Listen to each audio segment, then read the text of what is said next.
Hi, boys and girls. Today we're going to talk about division terminology and the terminology that you would find in word problems. So we'll go ahead and get started. The first word that you'll see that's common in word problems is the word per. And for example, the car gets 25 miles per gallon. How many gallons will it take to go 475 miles?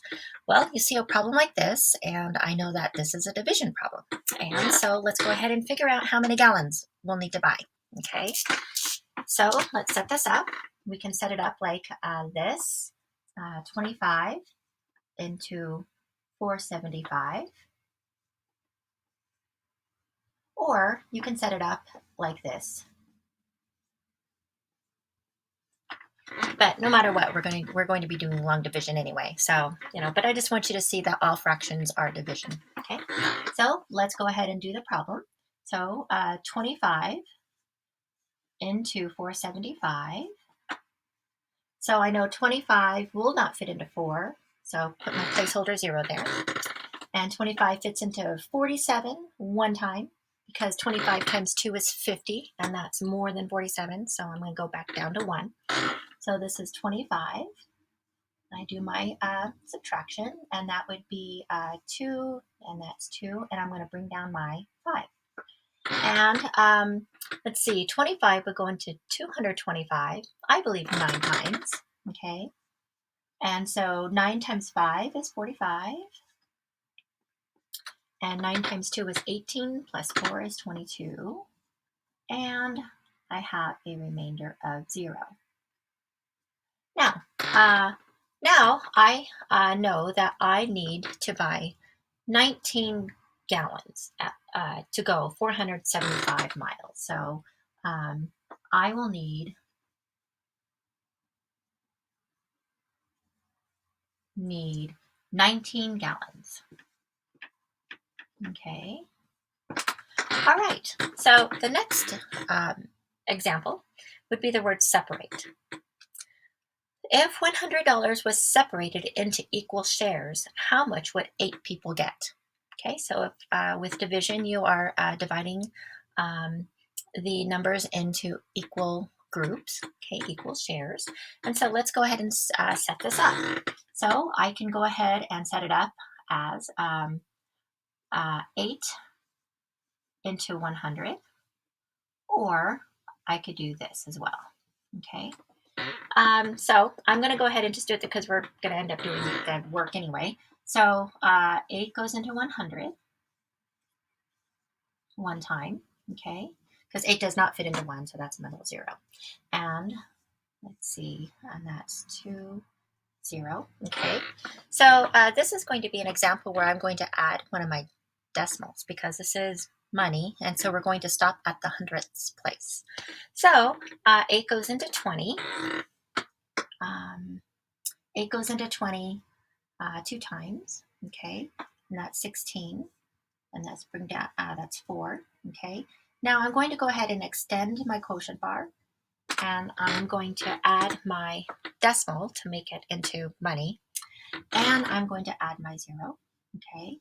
And 8 goes into 40 5 times, okay? And then I bring down another 0 so that we can go ahead and make this into 50 cents, okay? And then I'm going to pop up my decimal right there, okay? Okay, and so if there were $100 and it was broken up into 8 groups, then each person would get $12.50.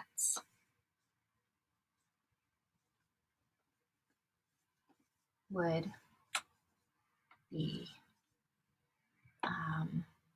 be the amount that each person would receive.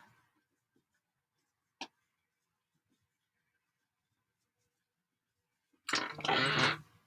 And I'll be right back with 2 more examples. All right, so the next 2 terms that we're going to talk about are each and equal or equally. So the first example, pens cost $3 each. how many pens can you buy for $18? So you would set this up as a division problem. So you can do 3 into 18, or as a fraction. Remember, fractions are division problems. And so if I go 3 into 18, that would equal 6. And so each pen at $3 each, I can buy 6 pens.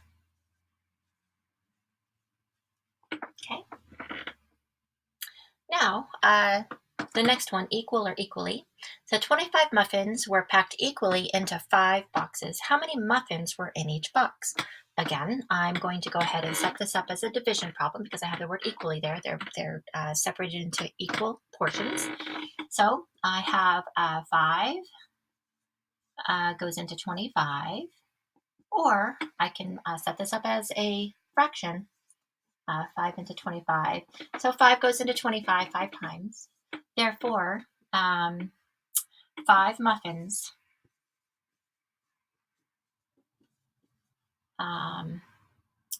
were in each box. Okay. And I'll be right back for some more. Okay, so I'm going to go ahead and talk about the term ratio or ratio of. In this case, it's just ratio. And so whenever you see a ratio, chances are it might be a division problem. So let's go ahead and set this up. So if the student and teacher ratio was 30:1, how many teachers are there for 780 students? And so I'm going to go ahead and take 30, okay, because that's 30 students to 1 teacher. Okay, so 30 students to 1 teacher. And if there are 780 students, how many teachers are there? So I'm going to divide. I'm going to go ahead and set this up. 780 divided by 30 students. I mean, 30, yes, we'll go ahead and do this. Okay, so let's go ahead and divide 30 into 78. So that would be 2. Okay, and that's 60. Because 2 times 30 is 60, and subtract and bring down my 0, and 30 goes into 180 6 times, and that's 180. Do my subtraction, and so therefore the answer is 26. So there are 26 teachers for 780 students. So whenever you see a ratio problem, you can kind of know that it's going to be a division problem. Okay, and that's all the terminology for now. And we'll see you soon. Thanks.